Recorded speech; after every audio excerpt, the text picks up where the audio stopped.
अगर आप लोगों में से कोई व्यक्ति ऐसा है जो कोई कार्य को टाल रहा है तो समझिएगा वो व्यक्ति कैसा व्यक्ति है। वो वचन बता रहा है आलसी व्यक्ति है।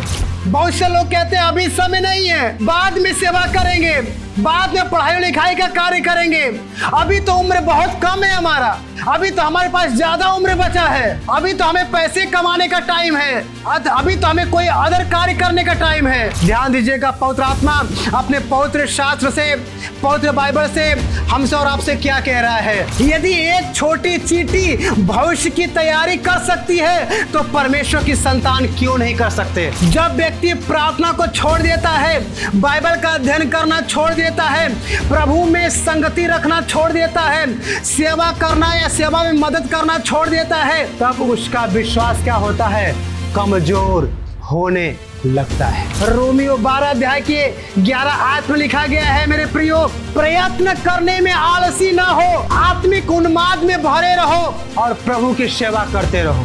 अगर हम लोग अपने कामों को अपने जिम्मेदारियों से टालेंगे, जिम्मेदारियों से भागेंगे, तो समझिएगा हमारे जीवन में एक पाप काम कर रहा है। उस पाप का नाम है आलस्य, क्योंकि लिखा गया है स्वर्ग में एक भी पाप नहीं जा सकता। अब आपका सवाल यह होगा, तो फिर कौन सा ऐसा मनुष्य जो पाप नहीं करता है।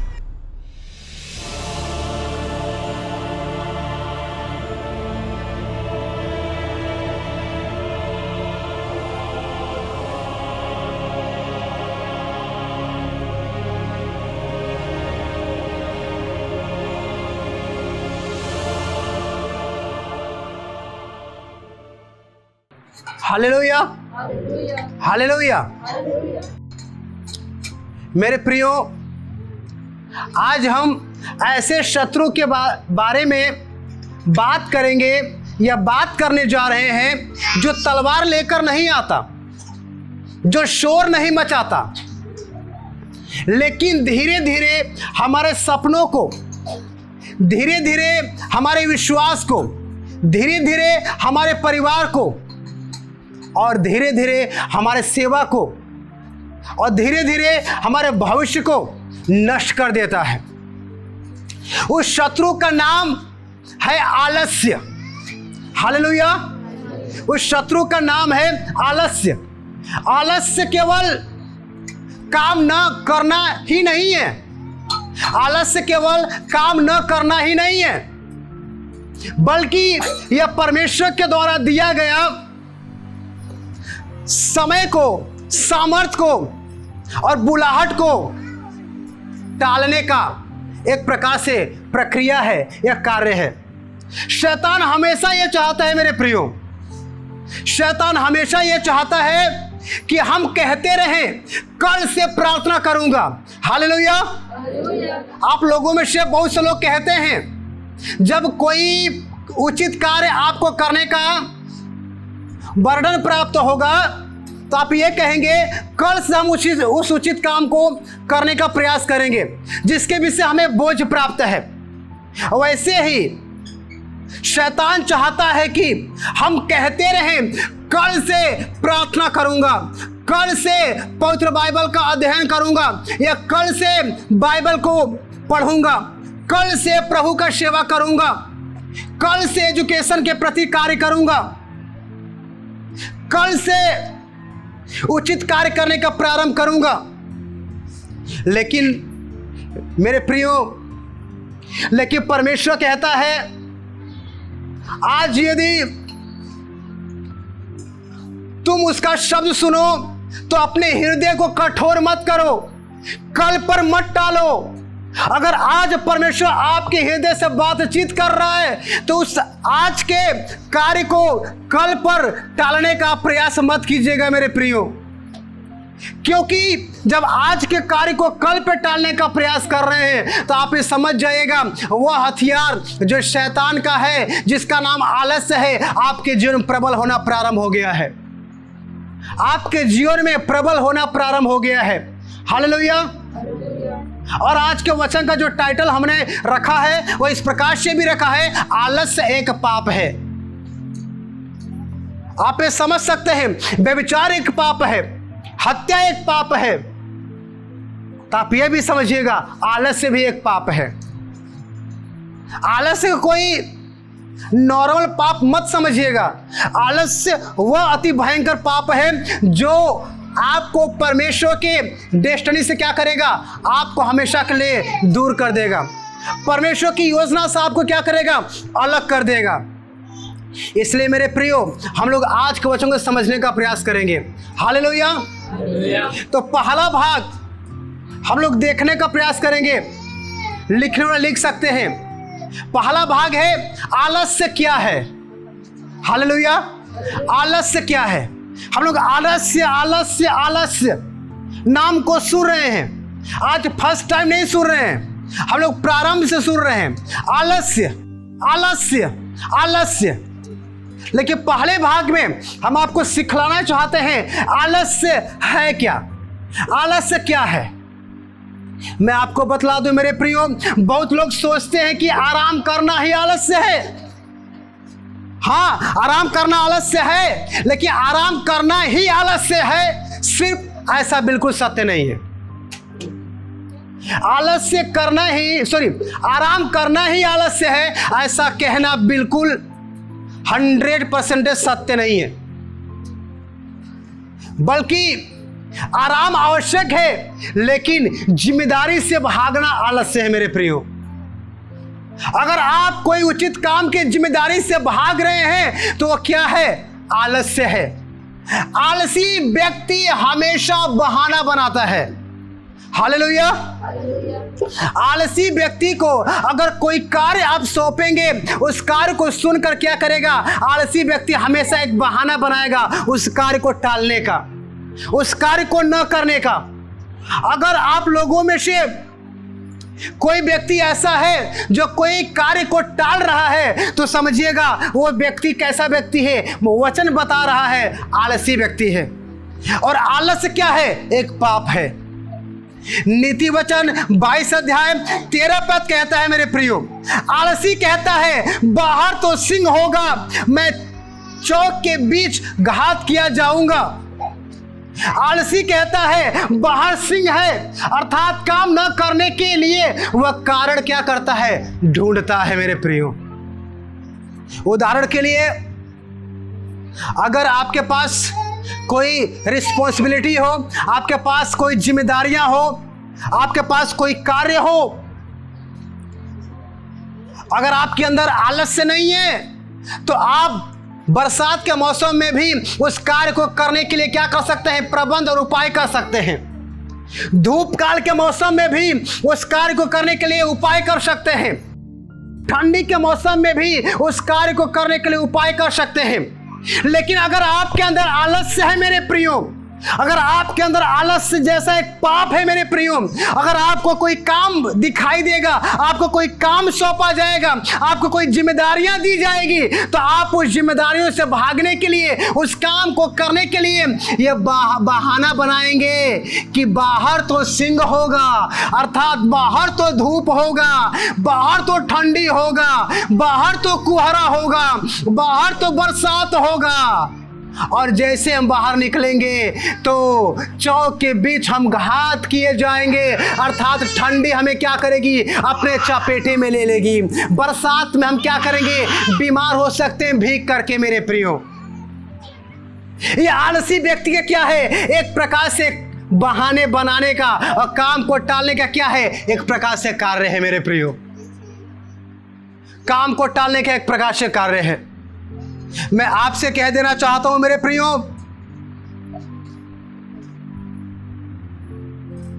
कि अगर हम आलस्य के वजह से, आलस्य के आधार पर काम को टाल देते हैं, अपनी जिम्मेदारियों से भाग जाते हैं, तो क्या समय भी हमें देख करके रुक जाता है कि नहीं सच में इसके पास न काम करने का कोई रियल कारण है, तो हम समय रुक जाएं। नहीं, आपके पास काम को न करने का कोई भी कारण क्यों ना हो, समय अपना कार्य करता रहेगा। समय अपने टाइम पे क्या होगा, खर्च होता रहेगा। इसलिए मेरे प्रियो, मैं आपको बतलाने का प्रयास कर रहा हूं। आज भी लोग कहते हैं अभी समय नहीं है, बहुत से लोग कहते हैं अभी समय नहीं है, बाद में सेवा करेंगे।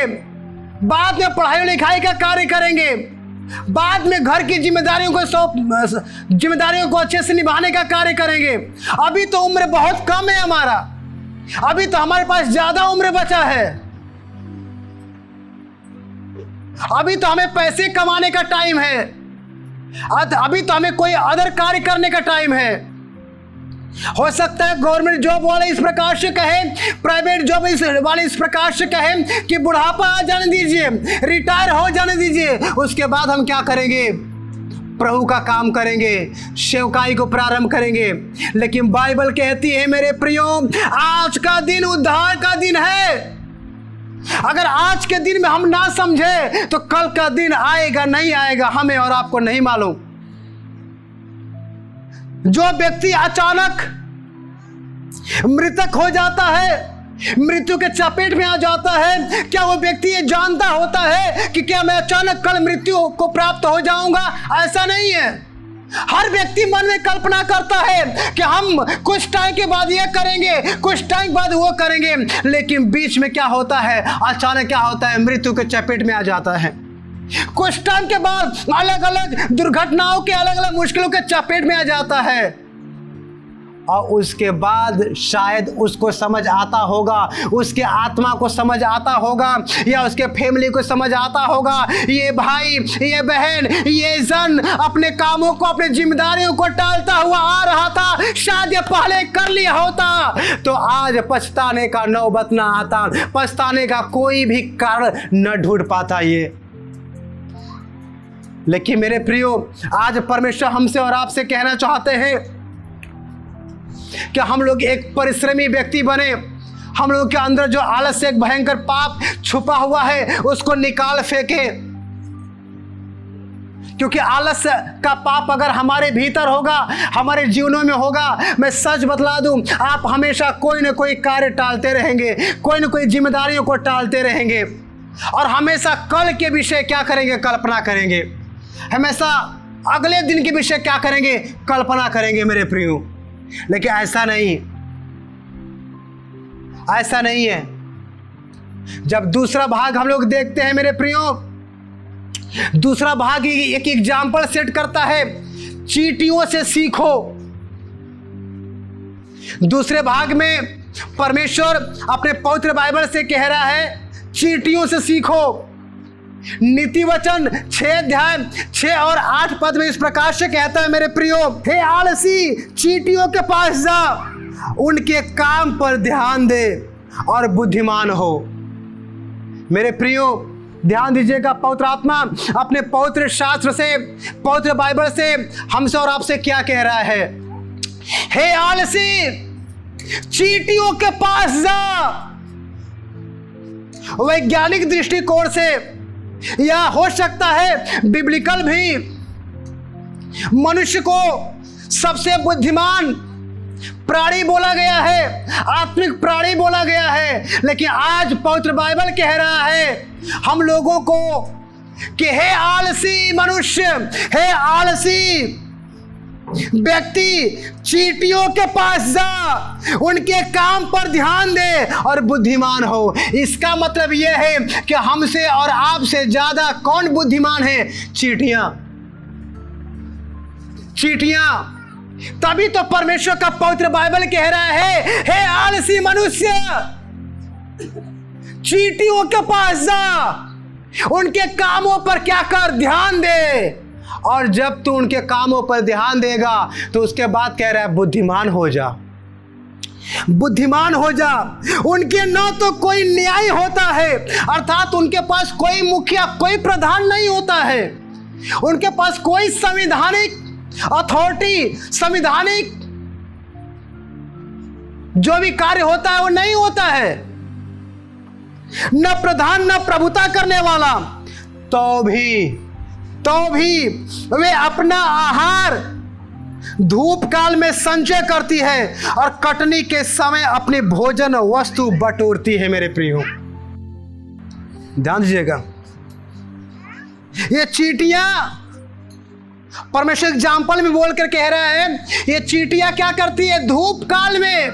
अब धूप काल का शब्द यहां पर क्यों प्रयोग किया गया है? धूप काल का शब्द इसलिए प्रयोग किया गया है, चींटियों के पास एक बहाना है, चींटियों के पास एक कारण है कि धूप काल में हम झुलस जाएंगे, धूप काल में हम बाहर नहीं निकल पाएंगे, और नहीं निकल भी सकती थी। लेकिन वो लोग आलसी नहीं हैं। उन लोगों के द्वारा परमेश्वर हमसे और आपसे कुछ कहना चाहता है, इसलिए कह रहा है परमेश्वर कि तो भी वे अपना आहार धूप काल में संचय करती है। कारण होने के बाद भी कि कारण है कि मैं अपने जिम्मेदारियों को ना निभाऊं, तो भी वो अपनी जिम्मेदारियों से भागती नहीं है, बल्कि जिम्मेदारियों को निभाने के लिए क्या करती है? कदम को बढ़ाती है, कदम को बढ़ाती है मेरे प्रियो। क्योंकि वे जानती हैं कि कटनी के समय अगर मैं अपनी भोजन वस्तु को बटोर कर रखूंगी तो एक समय ऐसा आएगा जिस समय में अगर अकाल भी पड़ जाए, समस्या भी पड़ जाए, तो उस समय हम सुव्यवस्थित क्या हो सकते हैं? खा पी और रह सकते हैं मेरे प्रियो। आखिर परमेश्वर ने किसी बड़े विद्वान का उदाहरण नहीं दिया, परमेश्वर किसी बड़े बुद्धिमान का उदाहरण नहीं दिया, एग्जाम्पल नहीं दिया, लेकिन परमेश्वर ने चींटी का एग्जाम्पल क्यों दिया? परमेश्वर चींटी के पास जाने के लिए क्यों बोला? मेरे प्रियो में बतलाऊं, चींटी की 4 विशेषताएं होती है।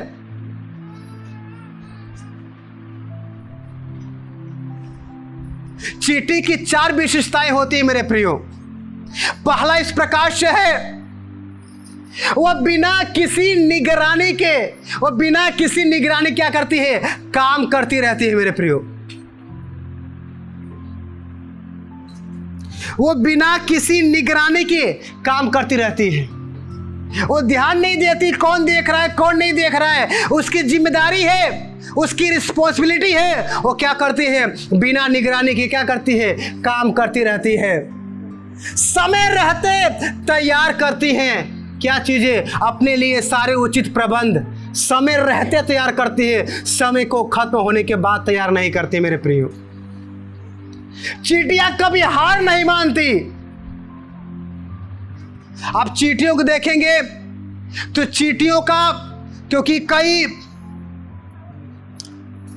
कई जगह से जब हमने ऑनलाइन क्लास लिया, वहां से हमें इस प्रकार से टीच किया गया कि चींटियों का जो वजन होता है, चींटियों का जो वेट होता है, अपने वेट से लगभग कई गुना अत्याधिक क्या करती है? भोजन वस्तु को लेकर क्या करती है? वो एक जगह से दूसरे जगह में जाने का प्रयास करती है, और जब वो एक जगह से दूसरे जगह में जाने का प्रयास करती है, एक बार नहीं, 2 बार नहीं, ना जाने अनगिनत बार वो गिरती है, अनगिनत बार उन्हें रास्ते में मुश्किलों का सामना करना पड़ता है, अनगिनत बार उन्हें कठिनाइयों का सामना करना पड़ता है, लेकिन फिर भी वो कभी हार नहीं मानती, वो कभी हार नहीं मानती। और चौथी बात मेरे प्रियो, शायद चौथी बात, छोटी होकर भी बड़ा काम करती है। जो चींटी है वो छोटी होकर भी क्या करती है? बड़ा काम करने का प्रयास करती है मेरे प्रियो। क्यों? चींटियां परिश्रमी होती है।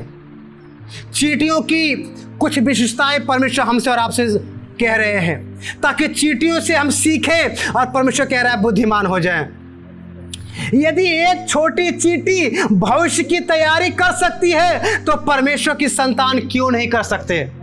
ध्यान दीजिएगा, एक छोटी चींटी अगर अपने फ्यूचर के लिए, अपने भविष्य के लिए तैयारी कर सकती है, तो हम लोग तो परमेश्वर के जन हैं। हमारे पास तो परमेश्वर का बल, परमेश्वर का शक्ति है, हम तो परमेश्वर की संतान है, तो हम अपने भविष्य के लिए तैयारी क्यों नहीं कर सकते मेरे प्रियो? जरूर कर सकते हैं, जरूर कर सकते हैं, और करना भी चाहिए।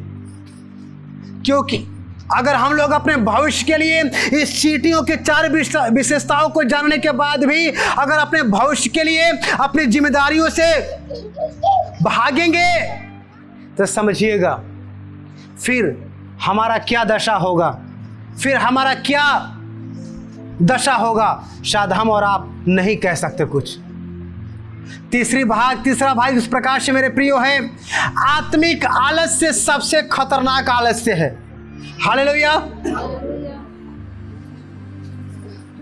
आत्मिक आलस्य, अभी तक तो हम शरीर के आलस्य के विषय बात कर रहे थे।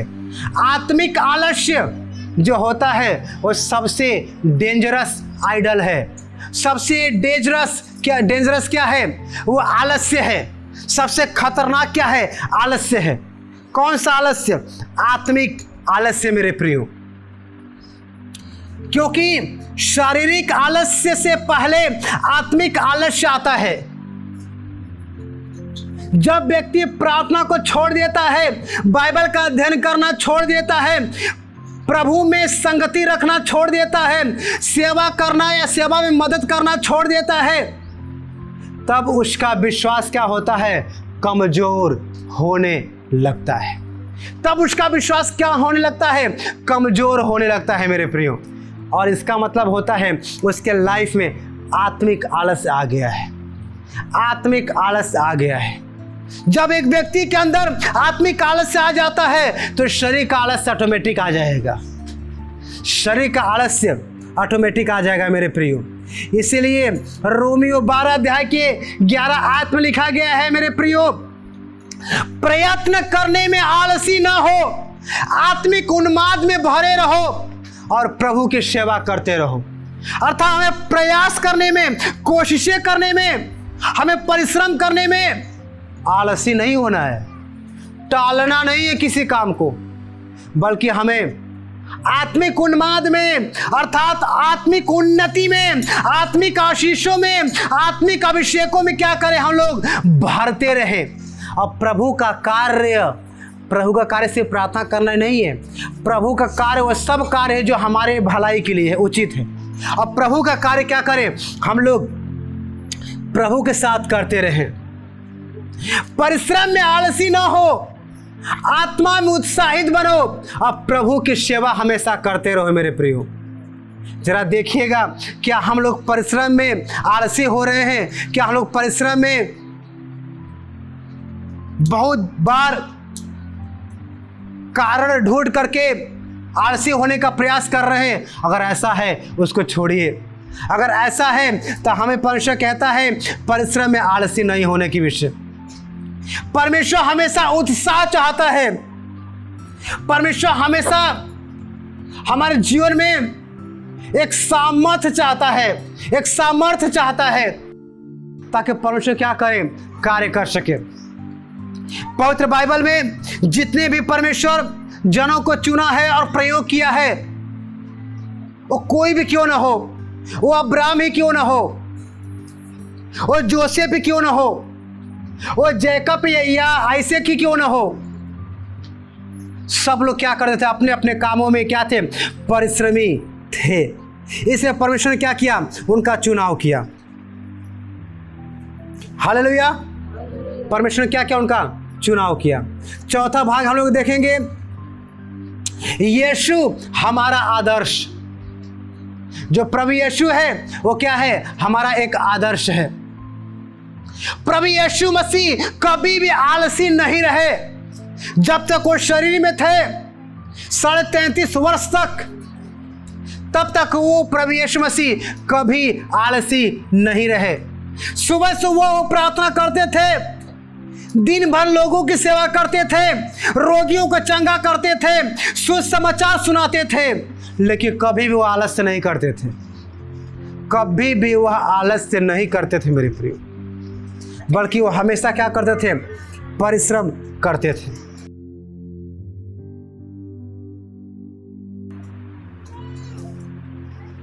हमेशा प्रभु यीशु मसीह एक ही शब्द अपने चेलों से, अपने जनों से बोलते थे, मुझे उसके काम करने हैं। किसके? परमेश्वर यहोवा के काम करने हैं। जिस परमेश्वर ने मुझे भेजा है उसका काम हमें करना है। यदि प्रभु स्वयं परिश्रमी हो सकता है, प्रभु स्वयं कामों में सक्रिय रह सकते हैं, तो हमें भी उनके समान जीवन जीना चाहिए। हमें भी उनके समान क्या करना चाहिए? अपने आप में परिश्रम करना चाहिए मेरे प्रियो। हालेलुया। समझ आ रहा है? अगर हम लोग अपने कामों में आलसी होंगे, अगर हम लोग अपने कामों को अपने जिम्मेदारियों से टालेंगे, जिम्मेदारियों से भागेंगे, तो समझिएगा हमारे जीवन में एक पाप काम कर रहा है। उस पाप का नाम है आलस्य। फिर आप अपने आप को परमेश्वर के प्रिय संतान के रूप में नहीं कह सकते हैं। आप अपने आप को परमेश्वर के पास जाएंगे मृतक के बाद, ऐसा निर्णय भी नहीं ले सकते हैं, क्योंकि लिखा गया है स्वर्ग में एक भी पाप नहीं जा सकता। अब आपका सवाल यह होगा, तो फिर कौन सा ऐसा मनुष्य जो पाप नहीं करता है? हाँ, यीशु को छोड़कर कोई भी ऐसा मनुष्य नहीं है जो पाप नहीं करता है। लेकिन उसके विषय परमेश्वर का पवित्र बाइबल एक टीच करता है, एक शिक्षा देता है हमें और आपको। वो शिक्षा इस प्रकार से देता है, एक व्यक्ति ये जान करके कि यह पाप है, और पाप को हर टाइम क्या करता है? छोड़ने का कोशिश और प्रयास करता है। और उस दशा में, जिस दशा में वो कोशिश करता है, वो प्रयास करता है हम पाप को छोड़ें, और उस दशा में अगर उसकी जीवन से कोई पाप होता है, तो उस पाप को परमेश्वर लेखा में नहीं रखता है, उस पाप को परमेश्वर मिटाता है और अपने पास क्या करता है? उस व्यक्ति को बुलाता है। लेकिन जो व्यक्ति जानते हुए भी आलस एक पाप है, फिर भी वो आलस नहीं छोड़ता है, तो उस व्यक्ति के आलस के पाप को परमेश्वर क्षमा नहीं करता। इसकी वजह से परमेश्वर को पास वो नहीं जा पाता, परमेश्वर उसको अपने पास नहीं ले पाता। इसलिए मेरे प्रियो, मैं ज़्यादा बात ना करते हुए आपको लास्ट बातें बताऊंगा, और उसके बाद सीधे प्रार्थना में चलेंगे हम लोग। कि यदि हम लोगों के जीवन में आलस्य है, परिश्रम न करने की आदतें हैं, तो हम लोग आलस्य छोड़े, हम लोग परिश्रम करना प्रारंभ करें। अब परमेश्वर हम लोगों को जिस टाइम में हम लोग हैं उचित काम में सौंपा है। जो लोग विद्यार्थी हैं, परमेश्वर ने उनको उचित काम शिक्षा का सौंपा है। हारिए मत, निराशा में मत जाइए। क्यों? क्योंकि आपके समय में जो काम परमेश्वर ने आपको सौंपा है, एक टाइम आएगा परमेश्वर उस समय का भी और उस समय में सौंपा गया कार्य का भी परमेश्वर क्या करेगा? न्याय करेगा और हिसाब लेगा। आप ये कह सके परमेश्वर से, परमेश्वर जो आपने हमें समय सौंपा, जो आपने हमें समय का अकॉर्डिंग काम सौंपा, हमने वफादारी से काम किया, भले सब सफल हुए चाहे ना हुए, लेकिन हम खुदा तेरे टाइम का सही उपयोग किए, तेरे कार्य के लिए हम एक अच्छा जिम्मेदार व्यक्ति बने। खुदा कहेगा यही तो है जो मेरा विश्वास योग्य दास है। उसको क्या करेगा परमेश्वर? और ज्यादा वस्तुओं का क्या करेगा? अधिकारी बनाएगा। इसलिए मेरे प्रियो, मैं आपको बार बार कहना चाहता हूं, आलस्य छोड़िए, आलस्य छोड़िए। अपने जीवन में देखिए परमेश्वर ने आपको क्या काम सौंपा है, उस काम को लेकर कितने बहाने आप बनाते हैं। उस बहाने को बनाने के आदतों को छोड़िए, उस काम को कीजिए। धूप काल का टाइम हो, ठंडी का मौसम हो, वर्षा का मौसम हो, कोई अदर कार्य का टाइम हो, आप उन सारे बातों में भी टाइम निकालिए। जो काम खुदा ने सौंपा है उस काम को करिए। जो काम खुदा ने सौंपा है उस जिम्मेदारी से भागिए मत, उस जिम्मेदारी को निभाइए मेरे प्रियो। खुदा क्या करेगा? अनुग्रह करेगा। हालेलुया। समझ आया? आप लोग आज से आलस्य करना छोड़ेंगे? अगर छोड़ेंगे तो खड़े हो जाइए अपने स्थान पे।